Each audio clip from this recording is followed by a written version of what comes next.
कुलदीप बिश्नोई की पार्टी से नाराजगी किसी से छिपी नहीं है। कुलदीप बिश्नोई की नाराजगी का खामियाजा पार्टी को राज्यसभा के चुनाव में उठाना पड़ सकता है, इसकी संभावना भी पुरजोर है।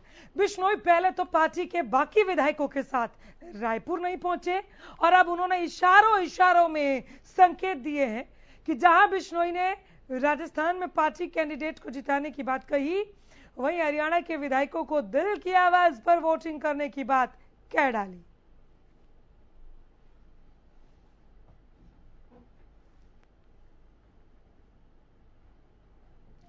राज्यसभा चुनाव पर कुलदीप बिश्नोई का बड़ा बयान। अभी तक नहीं बोले, कब बोलेंगे सभी ये सोच रहे थे, अब बोल दिए हैं और बहुत बड़ा बोले हैं।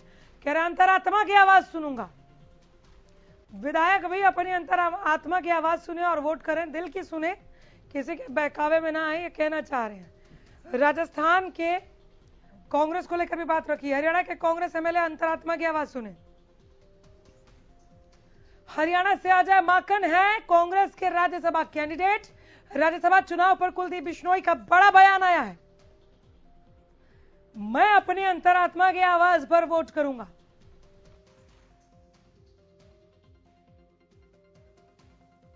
हमारे संवाददाता जुड़ गए हैं ज्यादा जानकारी के साथ।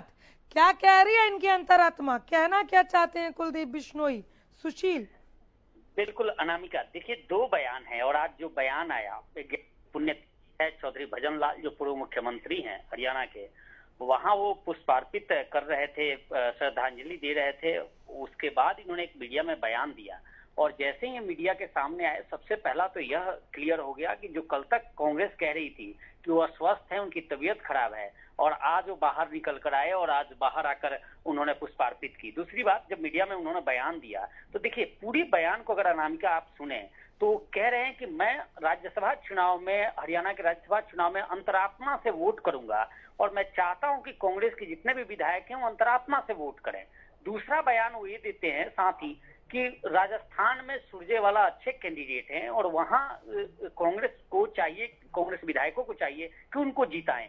यहां बात करते हैं तो अंतरात्मा की बात करते हैं, वहां बात करते हैं तो कांग्रेस की बात करते हैं। तो ये जो बयान है ये कहीं ना कहीं कॉन्फ्लिक्ट जरूर है और साथ ही यह भी संदेश और मैसेज दे रहा है कि ये कांग्रेस से नाराज है और नाराजगी खुलकर आज पहली बार इन्होंने कैमरे पर जाहिर भी कर दी कि इस बार वोट में खेल करने वाले हैं, यानी कांग्रेस के खिलाफ जा सकते हैं। दूसरी बात, इन्होंने जब कांग्रेस छोड़ने की बात कही, पूछा गया कि क्या आप कांग्रेस छोड़ रहे हैं, तो इन्होंने कहा कि हमने राहुल गांधी से समय मांगा है मिलने के लिए और अभी तक मेरी मुलाकात नहीं हुई। अभी विदेश में है राहुल गांधी, जैसे ही वापस आते हैं 8 या 9 तारीख तक आएंगे और उनको अगर जरूरत होगी, देखिए शब्द देखिए इनके मैंने सुने कि किस तरह से कह रहे हैं कि अगर राहुल गांधी को आवश्यकता होगी तो मुझे बुलाएंगे और बुलाएंगे तो मैं उनसे मुलाकात करूंगा, उसके बाद कोई बड़ा फैसला लूंगा। तो निश्चित तौर पे ये माना जा रहा है कि कांग्रेस जिस तरह से कयास हम लोग भी लगा रहे थे और कांग्रेस को भी पता है कि कुलदीप बिश्नोई से राज्यसभा चुनाव में कांग्रेस के साथ नहीं है और साथ ही वो दूसरे कांग्रेसी विधायकों को भी नसीहत दे रहे हैं और कह रहे हैं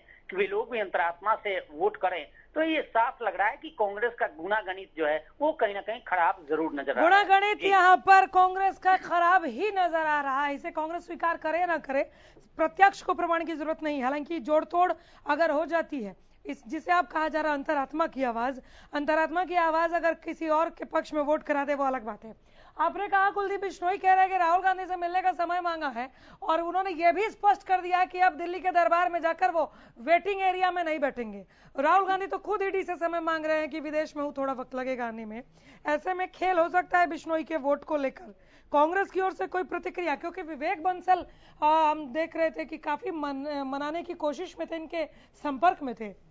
नहीं, देखिए अनामिका, जब विवेक बंसल का जहां तक जिक्र है, उन्होंने एक बार भी मुलाकात नहीं की और उससे पहले जो सबसे बड़ा आघात किसी के लिए भी लग सकता है, जब जिस दिन इन्होंने मुख्यमंत्री से मुलाकात की थी गुरुग्राम में और उसी दिन जब कांग्रेस के प्रदेश अध्यक्ष उदय भान हैं, उन्होंने एक बयान दिया कि इनके रहने और जाने से फर्क नहीं पड़ता। उसके बाद विवेक बंसल का 2-3 दिनों बाद बयान आता है कि वो कोशिश कर रहे हैं कुलदीप बिश्नोई को मनाने की, जबकि कुलदीप बिश्नोई से मुलाकात उनकी नहीं हुई। टेलीफोनिक हुई होगी या फिर किसी और मीडियम से, माध्यम से उनकी मुलाकात हुई होगी, परंतु ऐसा कुछ नहीं आया। दूसरी तरफ से जो मेन हरियाणा के कांग्रेस के कर्ता धर्ता हैं चौधरी भूपेंद्र सिंह हुड्डा, उनका इस तरह से अभी तक कोई बयान नहीं आया कि वो खुद कुलदीप बिश्नोई से मिल रहे हैं और मिलकर मना रहे हैं या बात कर रहे हैं। विवेक बंसल चूंकि प्रभारी हैं प्रदेश के और उनके ऊपर जिम्मेदारी है सभी विधायकों को समेटकर एकजुट करने की और राज्यसभा चुनाव में वोट कराने की, तो उनके बयान जरूर आए हैं। लेकिन अब देखिए जो गुनागणित है पूरे प्रदेश का, निश्चित तौर पे कुलदीप बिश्नोई के बिदकने से या फिर क्रॉस वोटिंग करने से या फिर बीजेपी समर्थित जो उम्मीदवार हैं, जेजेपी समर्थित उम्मीदवार हैं कार्तिकेय शर्मा, इनको वोट करते हैं, उसके बाद भी जो गुनागणित है उसमें कहीं ना कहीं उलटफेर जरूर होगा। और इस राज्यसभा चुनाव में चाहे वो कोई भी पार्टी हो जो ये कहे कि खरीद फरोख्त नहीं होता, तो जो राजनीतिक पंडित हैं और जो राजनीतिक एक्सपर्ट लोग हैं राजनीति के, वो साफ कह रहे हैं कि बिना खरीद फरोख्त, बिना गड़बड़ किए इस चुनाव में जीतना संभव नहीं है। या तो ड्रॉ हो जाएगा सिस्टम या फिर जीतने के लिए खरीद फरोख्त आवश्यक है। तो यह बिल्कुल पार्टियां भी चाहे कांग्रेस, ये बातें जो निकल कर आ रही हैं वो अजय माकन और कार्तिकेय शर्मा दोनों के लिए हैं। बिल्कुल, देखिए निश्चित तौर पे ज्यादा चांसेस यह है कि कांग्रेस को भी अगर अपना किला बचाना है या कांग्रेस अपने प्रत्याशी को जिताना चाहती है तो उसे भी कहीं ना कहीं सेंधमारी करने की आवश्यकता है या फिर अपने विधायकों को एकजुट करने की आवश्यकता है। 30 के 30 विधायक अगर एकजुट भी हो गए और उसमें कोई क्रॉस वोटिंग नहीं हुई या कुलदीप बिश्नोई जाने के बाद भी अगर कोई क्रॉस वोटिंग नहीं हुई या फिर कोई वोट रद्द नहीं हुआ, तो निश्चित तौर पे कांग्रेस के पाले में गेंद है। लेकिन दूसरी तरफ जो विनोद शर्मा हैं वो भी पहले पूर्व कांग्रेसी हैं और कांग्रेस में काफी कद्दावर नेता माने जाते हैं, पूर्व केंद्रीय मंत्री हैं और उनका डायरेक्ट रिलेटिव हुड्डा के खासम खास जो कुलदीप शर्मा है पूर्व स्पीकर हैं, हालांकि इस बार वो विधायक नहीं बने लेकिन उनसे खासम खास वो हैं और कहीं ना कहीं उनके दामाद हैं, तो निश्चित तौर पे उनका भी अपना प्रभुत्व होगा। और इसमें जो हम लोग लगातार दिखा रहे हैं कि रिश्तेदारी, पैसे और रिश्तेदारी दोनों काम आएंगे, तो ये गुनागणित और ये जुगत की कोशिश कवायद शुरू है। और निश्चित तौर पे ये जो दिलचस्प राज्यसभा चुनाव रोजाना होते जा रहा है, अभी तक एक चीज और अनामिका समझने की बात है कि अभी तक भारतीय जनता पार्टी ने लिखित में समर्थन नहीं दिया कार्तिकेय शर्मा को, और निर्दलीय जितने कैंडिडेट हैं उसमें केवल रंजीत चौटाला ने समर्थन दिया है। बाकी अभी जितने भी विधायक हैं, चाहे वो इंडिपेंडेंट हो या फिर भारतीय जनता पार्टी के जो सरप्लस 9 बचेंगे, इन्होंने अभी तक कोई भी लिखित में समर्थन नहीं दिया। निश्चित तौर पे मुझे लग रहा है कि भारतीय जनता पार्टी भी भांप रही है, देख रही है और इन वक्त में पत्ता खोलेगी।